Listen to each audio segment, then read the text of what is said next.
जो हरियाणा का इतिहास है, और हरियाणा का इतिहास हमेशा ये है कि जिसकी सरकार हरियाणा में बनानी होती है उसी पार्टी की सरकार केंद्र में आप लोग बनाते आए हो। तो पहले आप लोगों ने मुझे आशीर्वाद दिया, जिससे केंद्र के अंदर माननीय नरेंद्र मोदी जी तीसरी बार देश के प्रधानमंत्री बने। वो नरेंद्र मोदी जी जिन्होंने हमें सपना दिखाया है कि हमें अपने देश को एक विकसित राष्ट्र बनाना है, और उसके ऊपर वो दिन रात वो लगे हुए हैं। और मुझे पूरा विश्वास है कि आप सब लोगों के आशीर्वाद से हमारे यशस्वी मुख्यमंत्री नायब सैनी जी के नेतृत्व में हरियाणा को 2047 तक इंतजार करने की जरूरत नहीं है, क्योंकि हरियाणा पहले से ही अग्रिम राज्य है। तो हरियाणा, मुझे पूरा विश्वास है कि हरियाणा 2035 तक अगले 10 वर्षों के अंदर एक विकसित राज्य बनकर के पूरे देश को राह दिखाएगा। और कुरुक्षेत्र संसदीय क्षेत्र, क्योंकि कुरुक्षेत्र संसदीय क्षेत्र के ही पहले नायब सैनी जी सांसद भी रहे हैं, और इनको पेवा हल्के से इनको विशेष लगाव है। नायब जी को पेवा से विशेष लगाव है, इसलिए जब ये धन्यवाद की रैलियां जब इन्होंने शुरू की तो इन्होंने पहले 5 क्षेत्रों के अंदर इन्होंने पेवा को चुना। इन्होंने अपने भाई, अपने साथी जय भगवान शर्मा जी के और मेरे आग्रह पर पेवा को चुना। इसके बाद जोरदार ताली बजा करके इनका हम धन्यवाद करें, आभार व्यक्त करें, क्योंकि ये चाहते हैं कि पेवा का विकास हो। पेवा हमारी धर्म नगरी है, पूरे देश की आस्थाओं से जुड़ा हुआ ये क्षेत्र है, मां सरस्वती की नगरी है। तो इसलिए पेवा के अंदर बहुत विकास की जरूरत है।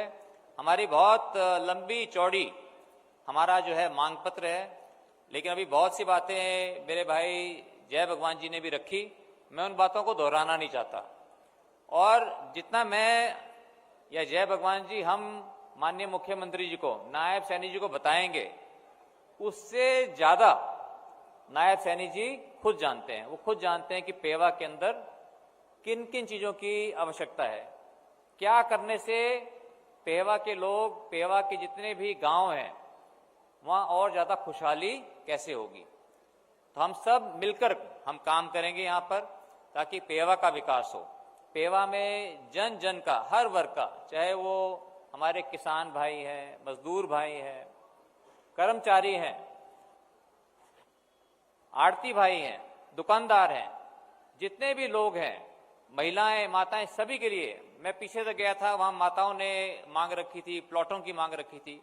तो जितनी जितनी आपने मांगे रखी, और भी कई जो आप लोगों ने मांगे रखी, मैंने आपको यही कहा था कि आप मुझे कृपया करके लिखित में उन बातों को दे दें, ताकि हम उन बातों को हम माननीय मुख्यमंत्री जी के सामने रखेंगे।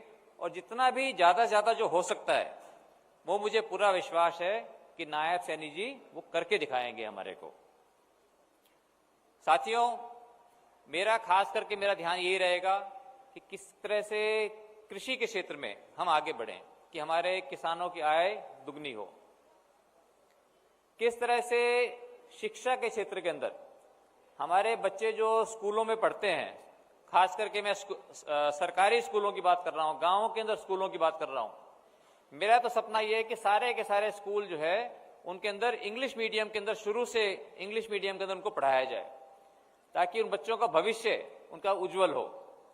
तो इसके ऊपर भी हम काम करेंगे कि किस तरह से शिक्षा की गुणवत्ता को उसको बेहतर किया जाए। किस तरह से चिकित्सा की सुविधाएं, अभी 50 बेड का अस्पताल माननीय मुख्यमंत्री जी ने उसका उद्घाटन किया है, तो इससे स्वास्थ्य सेवाएं बेहतर होंगी। इसलिए बहुत कुछ करने की आवश्यकता है। और मैं समझता हूं कि अब नायब सैनी जी का एक ही उद्देश्य है, किस तरह से ज्यादा पूरे हरियाणा का विकास हो। और जब हरियाणा का विकास होगा तो उसके अंदर पेवा, मैं समझता हूं कि सबसे आगे रहेगा, क्योंकि पेवा के लोग बहुत मेहनती लोग हैं, और पेवा के लोग आपको, नायब सैनी जी आपको प्यार बहुत करते हैं, जैसे आप इनको बहुत प्यार करते हो। तो इसलिए मुझे पूरा विश्वास है कि यहाँ पर आज बहुत सी इन्होंने हमारे को सौगातें दी है, और भी हमें सौगात देंगे। देश और दुनिया की तमाम बड़ी खबरों से जुड़े रहने के लिए लाइक करें, सब्सक्राइब करें यूट्यूब पर सच को हिंदी चैनल और बेल आइकन दबाकर पाएं लेटेस्ट अपडेट सबसे पहले।